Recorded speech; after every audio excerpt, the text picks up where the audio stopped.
पीले दांत वाली बहू। रंजना कभी ब्रश नहीं करती थी। उसे कितनी बार उसके माँ बाप ने डांटा, लेकिन उसका कोई असर उस पर होता ही नहीं था, जिस कारण से उसके दांत पीले पीले हो जाते हैं। शादी के बाद अरे बहू, वैसे तो तुझ में कोई कमी नहीं है, पर तेरे दांत इतने पीले कैसे हैं बेटा? कैसे मतलब? कोई सर्जरी थोड़ी ना कराइए। वो तो क्या नाम, मैं ब्रश नहीं करती थी तो पीले हो गए। अब क्या करूं? आप कहें तो लाल करवा लूं या फिर काले? यार ये क्या है, क्यों माँ से लड़ रही हो? लड़ रही हूँ? अरे मैं लड़ रही हूँ या ये बोल रही है कि दांत पीले हैं, पीले। अरे तपस्या थोड़ी ना की है इन्हें पीले करने के लिए। बकायदा ब्रश नहीं किया है 20 साल तक, तब जाकर। छी, कैसी बात कर रही हो? ये उस वक्त तो पीले नहीं थे जब हम लोग तुम्हें देखने आए थे। अरे तब साफ करवा लिया होगा डेंटिस्ट के पास जाकर। अब देखो कैसे पीले पीले लग रहे हैं। रंजना सास की तरफ गुस्से से देखती है। फिर शुरू हो गई पीले पीले पीले। अरे पीले तो तब भी थे जब मेरे हाथ का रसगुल्ला उड़ा उड़ा कर खा रही थी और बोल रही थी, लड़की नहीं गुणों का खजाना दे रहे भाई साहब आप। खैर, अब वो लोग करते भी तो क्या करते, पीले दांत वाली बहू पल्ले पड़ी थी तो झेलना तो था ही। एक दिन कीर्तन में रंजना गाना गा रही थी।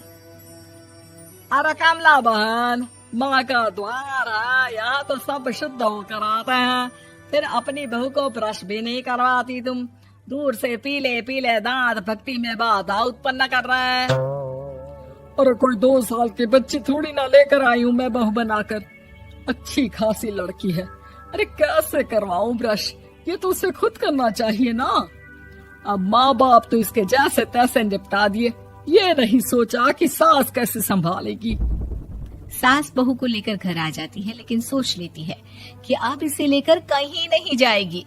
अगले रोज बहू कहती है, अरे क्या हो गया, मंदिर नहीं जाना क्या? कीर्तन का वक्त हो रहा है। मेरी मधुर वाणी से कान्हा जी जागते हैं और सोते हैं। आप तो जानती है ना उनकी भक्ति में कितना मन लगता है मेरा।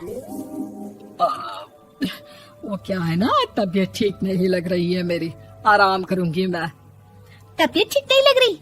अभी तो मिथुन के गाने पर नाच रही थी आप, और अब बोल रही है कि तबीयत ठीक नहीं लग रही। अरे भक्ति में मन लगा लो सासू माँ, ऊपर जाना है, क्या मुंह दिखाओगी आप? हाँ? सास को बहू की बात पर गुस्सा आ जाता है। मैं क्या मुंह दिखाऊंगी, इसकी चिंता तो ना कर, समझी? अपने मुंह की चिंता कर, जो ये पीले पीले दांत लेकर हर जगह पहुंच जाती है। पता है लोग कितना मजाक बनाते हैं। ना जी ना, मैं नहीं जाना कहीं तेरे साथ। तो ये बात है, कोई ना, मत जाओ, मैं अपने कमरे में ही बैठकर भक्ति कर लूंगी। ऊपर वाला दांत थोड़ी ना देखता है, मन देखता है, भावना देखता है। और अरे बस बस, तू सब कुछ दिखा, बस ये सफेद चमकदार दांत ना दिखाना किसी को, है? जा यहाँ से। बहू को सास की बात का कोई फर्क नहीं पड़ता, वो तो जैसी थी वैसी ही रह जाती है। सुबह नहाकर किचन में खाना बनाना, फिर खाना खाना, कीर्तन भजन करना और सो जाना। एक दिन, माँ जी मैं सहेली के घर जा रही हूँ, शाम को लेट आऊंगी। हाँ हाँ तो जाना, मैंने कौन सा तेरी आरती करनी है घर पर बैठकर। रंजना सहेली के घर जाती है, जहाँ वो पार्टी में जाने की तैयारी कर रही होती है। अरे शिखा, कहाँ जाने की तैयारी कर रही है? मैं गलत वक्त पर आ गई क्या? अरे नहीं यार, उल्टा सही वक्त पर आ गया। मैंने ये साड़ी और ज्वेलरी निकाली है यार, शाम को इनके ऑफिस की एक पार्टी में जाना है। बताना कैसा लग रहा है ये सब? नहीं यार, इस ड्रेस के साथ तो वो वाली ज्वेलरी अच्छी लगेगी। हाँ हाँ सही बोल रही है, मैंने ध्यान ही नहीं दिया। वैसे तो हमेशा से मस्त फैशन सेंस रखती है। तो बड़ा जाती होगी ना पति के साथ पार्टी में। रंजना कुछ नहीं बोलती, बस सोचती है कि यार काश ये बात सही हो जाती, पर मैं क्यों नहीं जाती पार्टी में? क्या इन लोगों की कोई पार्टी होती नहीं होगी? रंजना घर आती है और रात में पति से सवाल करती है, एक बात बताइए, आप मुझे किसी पार्टी में क्यों नहीं ले जाते? क्या आपके यहाँ ऑफिस में पार्टी नहीं होती? पति बेचारा क्या कहता कि दांत पीले हैं तुम्हारे इसलिए। अरे कोई पार्टी होती नहीं हम लोगों के ऑफिस में, तो कहाँ से लेकर जाऊं? और मार्केट, मॉल, कहीं वीकेंड घूमना, कहीं तो। अरे यार, सारे हफ्ते में एक छुट्टी मिलती है, तो सोचता हूँ कि आराम ही कर लूं। क्यों? रंजना मन मार के रह जाती है। पहले कभी सास के साथ मंदिर जाया करती थी, लेकिन वो भी सास ने ले जाना बंद कर दिया। घर बैठी बैठी रंजना बोर हो जाती है। तभी उसे आइडिया आता है और वो मायके जाने का सोचती है। सासू माँ, 2 दिनों के लिए मम्मी के घर जा रही हूँ। अच्छा अच्छा ठीक है, आराम से जा। और हाँ, माँ से कुछ अच्छी आदत सीख कर आना कि कैसे शरीर के हर भाग की तरह दांतों की सफाई भी जरूरी होती है, समझी? शुरू हो गई ना आप। वो लोग आपकी तरह नहीं है कि छोटी छोटी बात का बतंगड़ बना दे। उन लोगों के लिए मैं मायने रखती हूँ, ना कि मेरे पीले पीले दांत। रंजना माँ को बिना बताए उन लोगों को सरप्राइज देती है, लेकिन जैसे ही वो दरवाजे पर पहुँचती है, अंदर देखती है कि घर वाले कहीं जा रहे होते हैं।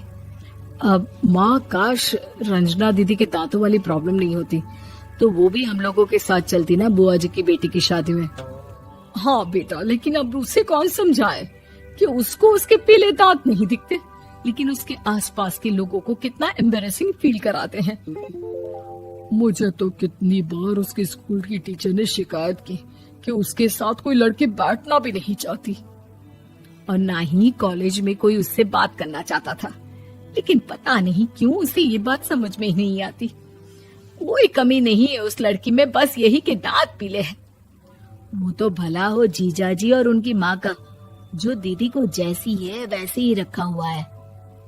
रंजना को अपने घर वालों की बात सुनकर बहुत दुख होता है। वो सोचती है कि वो क्या करे, लेकिन फिर वो सीधा डेंटिस्ट के पास जाती है, अपने दांत चमकाती है और कसम खाती है कि वो रोज ब्रश करेगी।